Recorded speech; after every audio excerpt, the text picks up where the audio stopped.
will. There's been a lot of talk. There's been a lot of anger expressed as of recent. And we see feelings and anger that I don't think we've seen before, or at least nothing like this. So I was really searching on what to talk about, and John's talk this morning was touching. It was a very difficult situation, and to be expressed as a Christian man gives us a whole new meaning on who we are and what we're to be doing and how we're to be reacting. We have all fallen short. We've all stumbled. None of us have the authority to look down or to judge, because we're all in the same boat. We all need to be stroking the oar together, going the same direction. So, fear has been something that has been used as a tool to divide us. Right. Fear. I'll make you afraid to go outside. I'll make you afraid to do this. I'll make you afraid to do that. Whether it's this virus deal. There might be some issues with that, I'm not sure. But people are using it as a tool, whether you're on the left or the right, it's being used as a tool. And the purpose is for them to exercise control. For what reason? So I've got a little story to start with. Between 1875 and 1883, there was a professional thief who terrorized the Wells Fargo stagecoach line from San Francisco to New York City. His name was synonymous with the dangers of living in the western frontier. This man robbed 30 stagecoaches. He never raised his voice, though, without firing a shot. His presence alone was terrifying. Instead, this gentleman known as Black Bart, he used fear to paralyze his victims. He had a double-barrel shotgun, a mask. He was dressed in a long linen duster. He spoke in an authoritative, deep, commanding voice. This man was imposing. Fear is, get that right, fear is a powerful emotion. Fear can grip us, you and I both, with an immobilizing terror. It will keep you from succeeding in life. Fear will ruin your life. Fear will steal your joy. It will take your courage. It will leave you cold, naked, and trembling. Fear shows no mercy. It's absolute. But then again, everybody is afraid of something. We all have fears. You may have a fear of heights, a fear of failure, a fear of defeat. They put me in that tube for an MRI. I about lost it, man. That was scary. You talk about being in a tube. It took everything I had not to panic. I couldn't keep my eyes closed. I had to just lay there. But anyway, that's fear. That was scary. There are many things that we might be afraid of. All of us have something in our lives that cause fear. And what does it do to you? Think about what that fear does to you. There are people who say that we are born with only two fears. Only two. The fear of falling and the fear of loud noises. Take an infant. A little baby, when you move him a little aggressive, he reaches out. There's fear. You clap your hands and he's startled. There's fear. He's just a baby. He has no life experiences to draw from yet. But there's fear there. Anything else in life that is fearful is planted through our life experiences. And Satan. Satan is the bully in our walk. But God has two words that we need to fall back on. And those are fear not. Fear not is used 88 times in the scriptures. Most of those times, it's God talking to his children, the Father. This phrase is the center of our little talk tonight. And before I begin the story, I need to introduce you to the characters. Just a short story. First, there's Elisha. Then there is Joram, the king of Israel. That's person number 2. Ben, is it Hadid? The king of Syria, the bad guy. Then there was Elijah's servant. Those are our main characters. Ben-Hadad was making war against Israel, and he was setting up camps all around. As he was setting up the camps, each time he did, God would reveal to Elijah the location. Elijah would then tell Joram, the king of Israel, where the new camp was at. And the king would go over there and bust it up. This happened several times. So Ben-Hadad caught on that somebody is telling on him. There's a spy in the midst. Somebody was telling Joram about his plans. So he accused his servants. One of his servants finally figured it out that it was Elijah that was telling the king of Israel, Joram.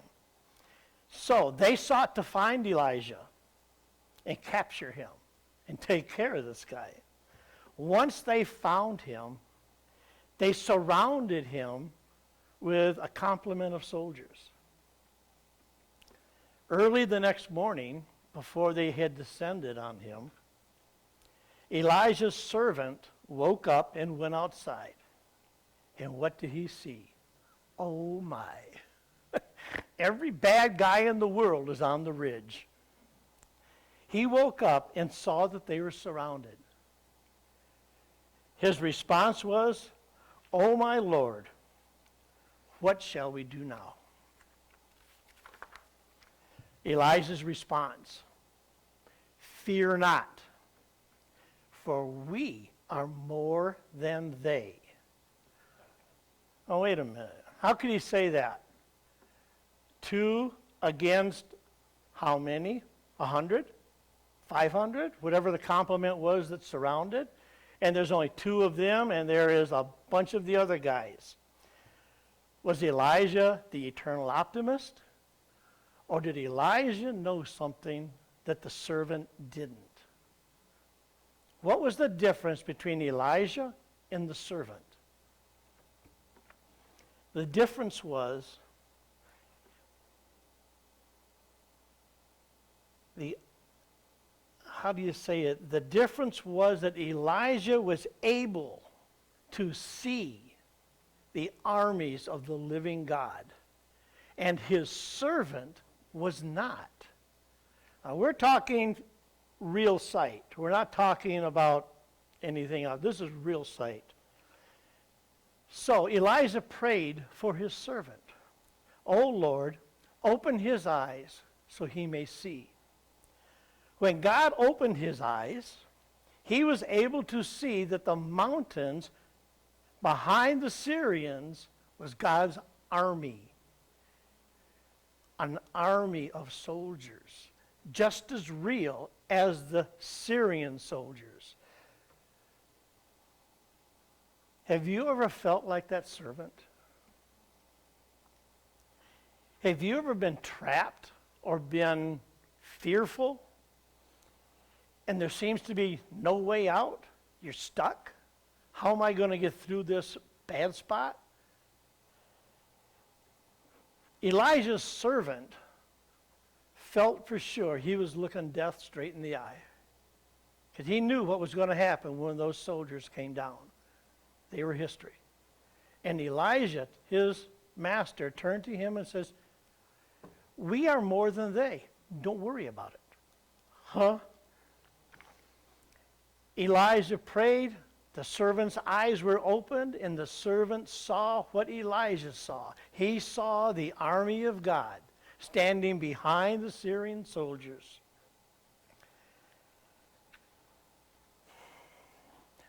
This is what happens when God opens your eyes. What happens is you will see the true nature of the battle. This is something I have to admit that Renee has beat on me mercilessly. Everything is spiritual. Everything. Amen. If it's not spiritual, it's because you are not looking. Your eyes are closed. And I mean it. That is something that, I almost got tired of hearing it, because she says it all the time. It's a spiritual battle. Elijah's servant thought that the battle was 2 against an army. But God and his spiritual army stood by Elijah. Like his servant, so many of us are blind to the true nature of the battle. We have taken, and I'm one of them, I didn't see the real battle. My eyes were taken off of God. And where were they? They were focused on that Syrian army that's got me surrounded. That's what I'm looking at. I'm not looking at the army of God that's behind them, ready to take them out. I'm scared to death. And that's the truth.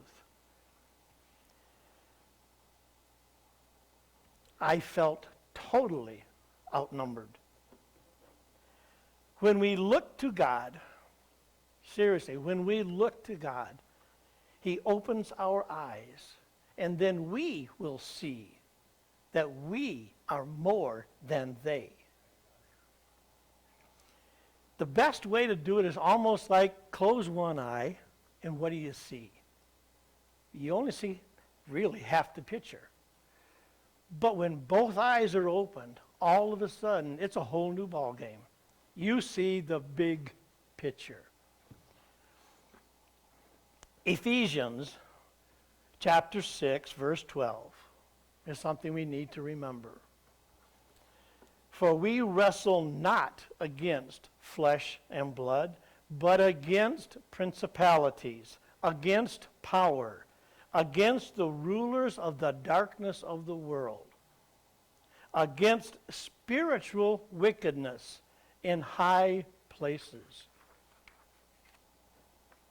We are in a spiritual battle that shows itself in this world.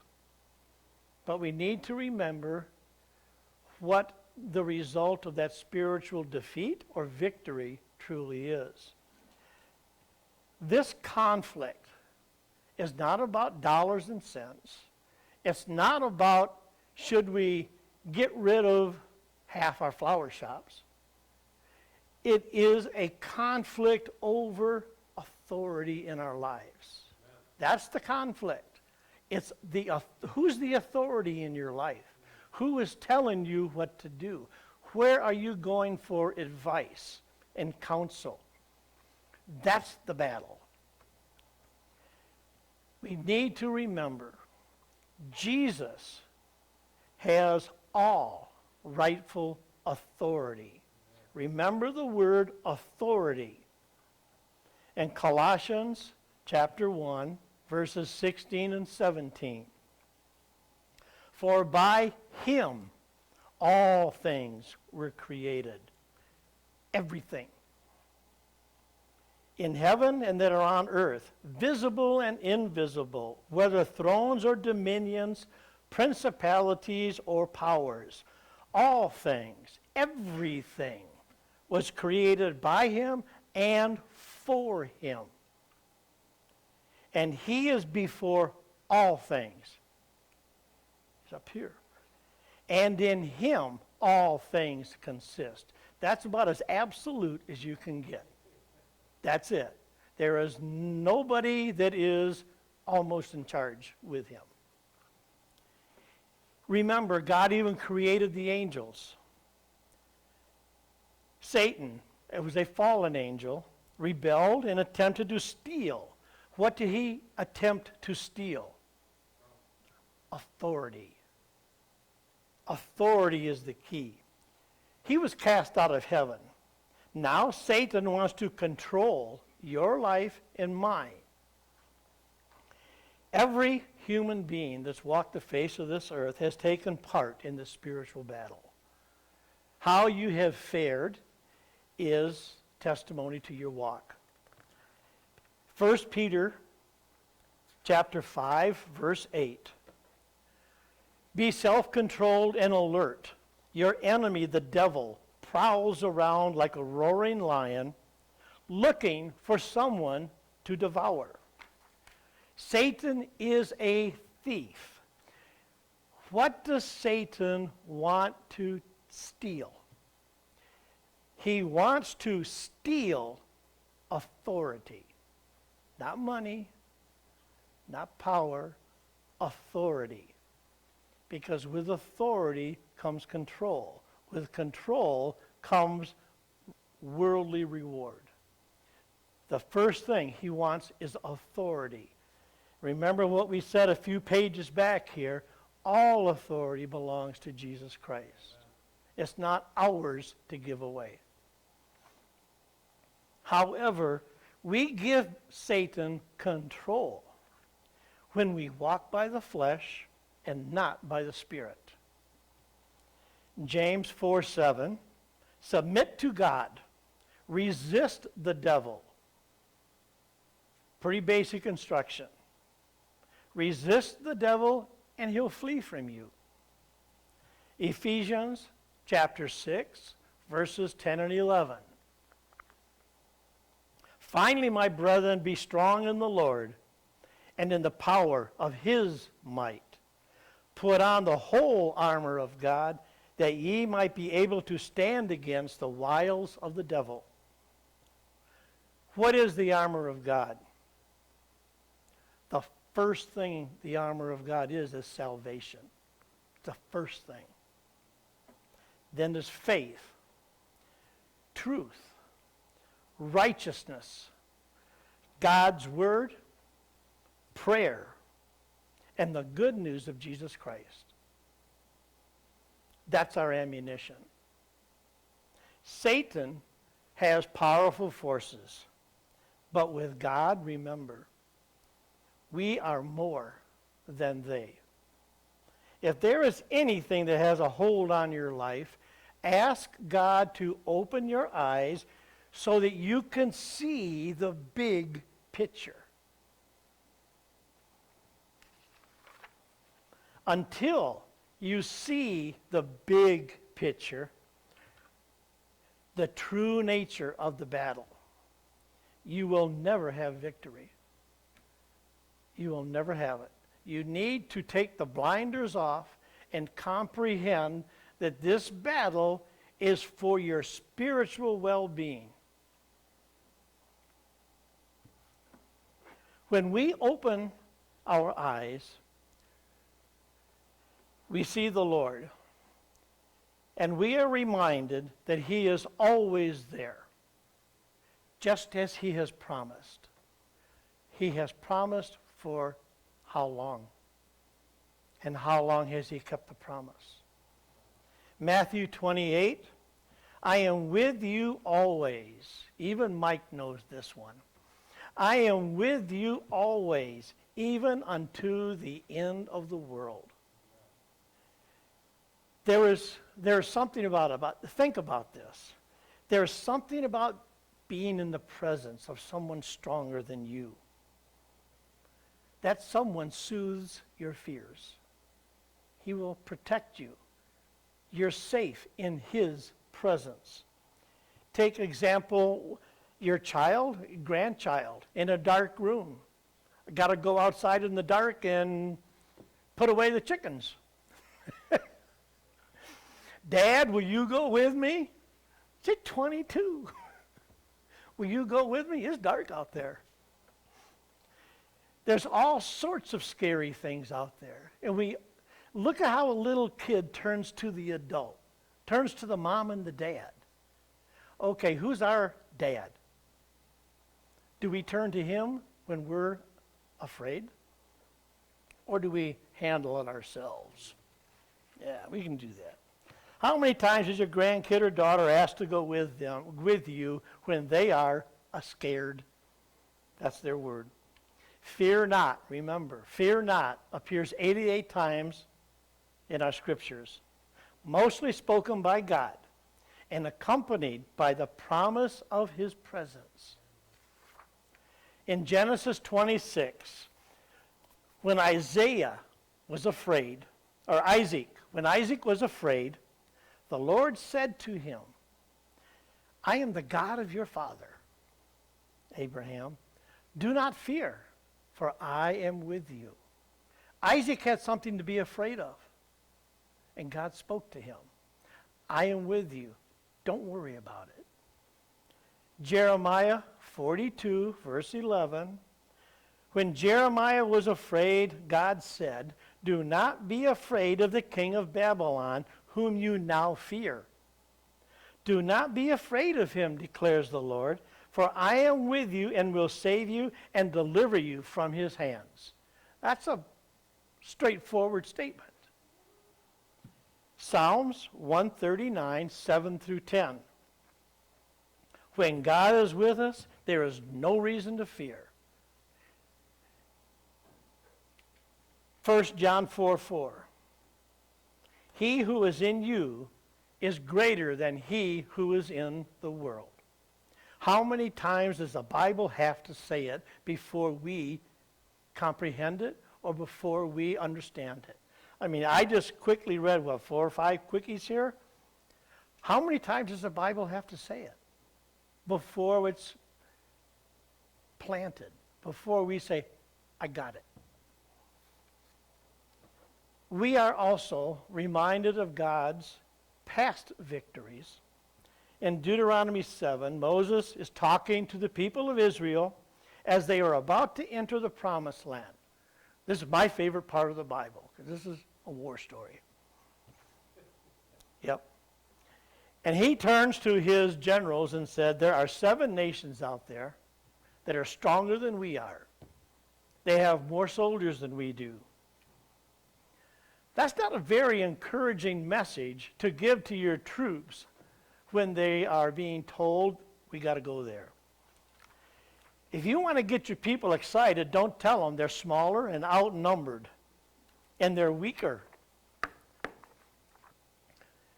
But Moses remembers, with God we are the majority. Moses reminds them, this is why we need to understand our scriptures and our history. Moses reminds them of the consistency of God and what God has done in their past. He made it personal. Moses reminds them about their past and how God always overcame the enemy. Then he says, remember how God redeemed our fathers from the house of bondage, from the hand of Pharaoh. He reminds them about how God brought them through the wilderness to the promised land. We need to remember what God has done in our past, yours and mine, how Christ redeemed us from the bondage of sin, from the hand of the prince of this world. He has brought us to where we are today, and someday you and I will cross the Jordan and enter the promised land. I'm not saying that we should live in the past, but we can certainly learn from the consistency of the past. You see, the same God that cared for Israel, that exact same God,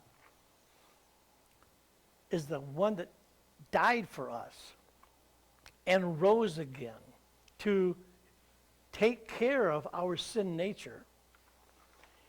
And he has promised to come again. He has not changed. He will not change. And he has shown, not just through words, but actions and deeds, that we can trust him. God went through the wilderness with these people. He will go through the wilderness with us. Fear not. He overcame their enemies, and he will overcome ours. Why not? Fear not. He delivered us from, or delivered them from captivity, and he will deliver us. Why not? Fear not. Romans 8:31. If God is for us, who can be against us? Does this mean that with God we are always victorious? Absolutely. There's no defeat in that formula. Remember, he made everything. Jesus has sole authority. Nobody else. Everything else is a thief coming at it to try and take it away. Our free will is what the issue is. Poor exercise of our free will. If we understand the true nature of this battle, we'll see that it is a spiritual battle. That doesn't mean that the bad guy can't harm us physically. Yes, he can. Christians die. He can hurt us emotionally. How many of us have had our feelings truly stomped on? Monetarily, how many of us have lost a lot of money? Whether it be something foolish or what have you, we've lost a lot. What this means is they cannot harm us spiritually. We're here for less than 100 years. This is a temporary abode. When we pass on, as we cross the Jordan, when we make that trip, that's eternity. We are an eternal being. We are not just bones and tissue and blood. We are a spiritual being created in the image of God. We are not like our pet, our favorite critters, what have you. We are God's children. He's not going to just say, when you're dead, you're dead. He has plans for us. Luke chapter 12, verse 4 says, "And I say to you, my friends, do not be afraid of those who kill the body. And after that, they have no more that they can do to you. But I will show you who you should fear. Fear him, capital H, who, after he was killed, he has the power to cast into hell." God, Jesus Christ, has judgment. He has final authority. Has nothing to do with control. He has final authority. He judges.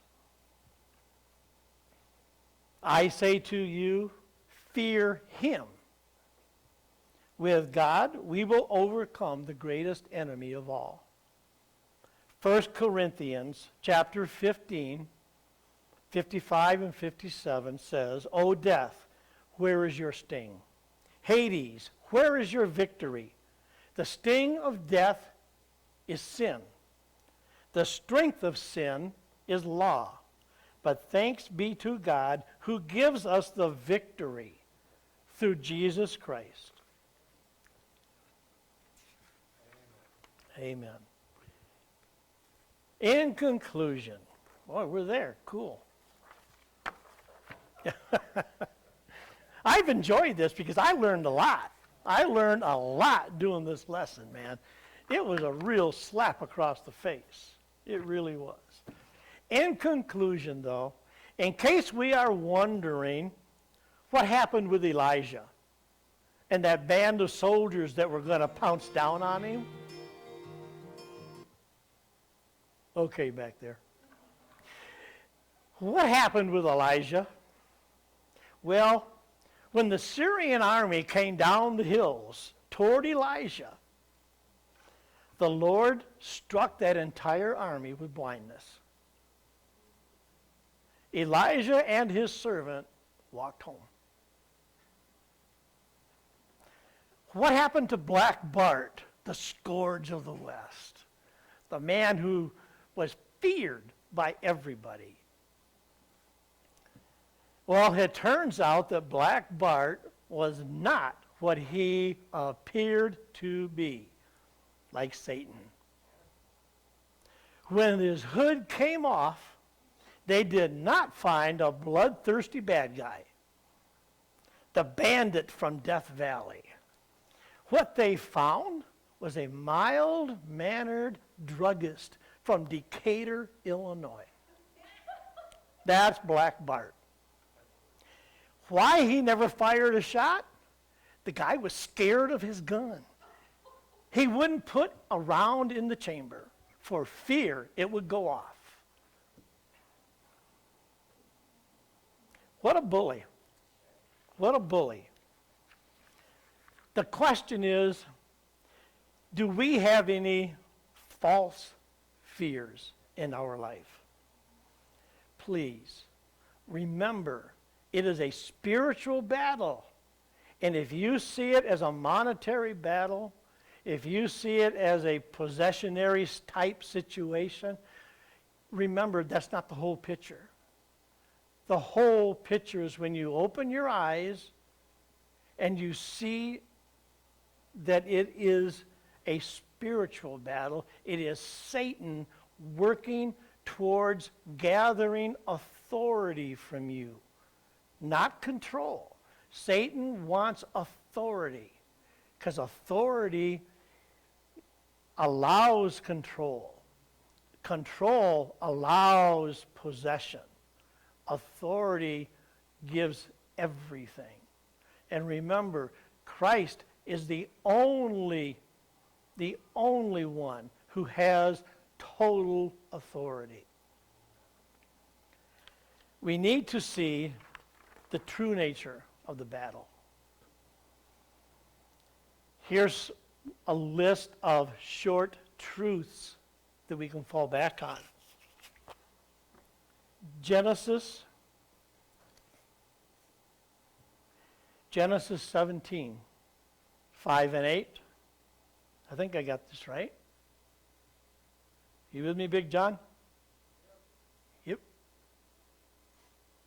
When I'm back there with John, we have a lot of fun. We get in trouble back there. Whoop. No, it is not. I am wrong. Chapter 17, 5 through 8. 17, 5. I will make you a nation and kings from you. Make nations of you and kings shall come from you. There we go. Different translation. Exodus, I'm going to bring you out of slavery. That is in Genesis and also in Exodus. And then in Jeremiah and Ezariah, I'm going to bring you back from Israel. or from, I'm going to bring you back from exile. Now, these are examples of Old Testament promises that we can read and tell, yes, that happened. These are truth. Now, these are all examples of Old Testament, and they show God's track record. God's biggest example of promises kept is the life and times of Jesus Christ. There is nothing in that can be refuted, and it's been tried. So what do? They ignore it. Maybe it'll go away. God promised that he would provide a way to fix the sin problem in our world and our lives. So he sent Jesus, who died in our place and rose again. Because of these examples, we can trust in the stuff that hasn't happened yet. Like the new heaven and the new earth, without fear of pain and death. That might not be here now, but it is promised to be here. What reason do we have to doubt it? If you truly believe your scriptures and you read this and then you follow through and look at the promises that have not yet happened, what is your basis for disbelief? You just don't want to. It's your will, your free will. What is even better, God's promises are not limited to the future kingdom. God can be trusted even today. He says, when I'm going to give you the Holy Spirit, when he says, I will be with you always, when he says, I love you, when he says, I forgive you. These are all quotes from Scripture. Look at 1 John. That's where most of these came from. If this God can make all these promises and never fail, why can we doubt him now? What's our reason? Because he says, do not fear. Because he says to trust him. We should. We can. If we don't, because you don't want to. All that remains is our choice to obey. We can disobey, and we can live in fear. It's that easy. A place of anxiety, stress, and completely joyless. Or we can choose to obey and trust in the midst of everything that God is faithful and live our lives so that it is reflected in what we say and what we do. Bingo. I'll give you a little example, and then we'll close for the night.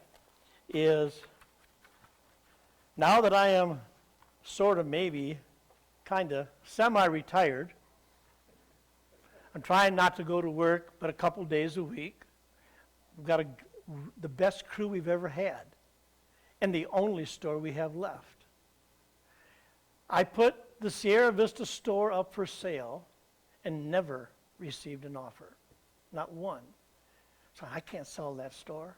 We need the money. We need the money from both stores because neither store is big enough to support everything that we got going on. That store was on the market for an extended period of time. The last listing, I went a full year, no activity at all. And I was thinking, man, I'm stuck down here. I mean, it was not a pleasant place of employment.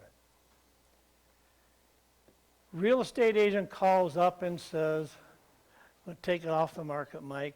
She had given up. There's not, maybe we'll relist it in 6 months. Let's keep it up. Let's keep it up. Hung up the telephone, and it's no joke. I prayed at my desk in that stupid little flower shop and said, God, I need to know what to do. I really don't know. I mean, there's no future here. I don't want to be here. What do I do? I need something. I'm scared. I'm scared. 3-4 days later, we get a phone call from the real estate agent. Mike, guess what? Okay, I made a promise to God. You tell me what to do, man, I'll do it. Just tell me what to do, please. He says, we got a full price offer on the flower shop. Whoa, he doesn't want the flower shop. He wants just the building. I go, really? He doesn't want the flower shop at all? And he goes, nope. He wants an empty building, and it's full price. And he's a cash buyer. You gotta be, this is too good. This is too good. Can I think about it for a while? And so I hung up the phone and, wow, what's wrong with this? I can't think of anything. So I call the agent back up and I go, what's wrong with this deal? Am I missing something? Because I don't comprehend. It's too good to be true. She says, nope, he's a cash buyer. How soon can you get out? Oh, now we got another problem. It's 20 years worth of junk in that store. So anyway, we sold the flower shop. We moved out. The Tucson store took off like a rocket. The Tucson store now does more than we were doing previously with 2 stores. And the crew that we have at the Tucson store, they're to die for. They are the nicest people. Our manager is a strong, born-again Christian lady. Her parents were missionaries. I mean, it's a nice place to go. Talk about an answer to prayer. That's my only little testimony. I was living in fear. I can't get rid of that store. I'll starve to death. I won't provide for my family the way I'm supposed to. I'll be a failure. I'll be looked down upon. I can imagine God up there now. You whiny little snot. But look what happened when we gave up and turned it over to God and said, Father, help. It was a sincere ask, and it was a sincere response. We're not going to die rich. We're not going to the bank every day. But life bubbles along like it's never bubbled along in the last 15 years. And that's my testimony, and that is what led me to talk about fear. I lived in fear. It's an easy fallback. It's so easy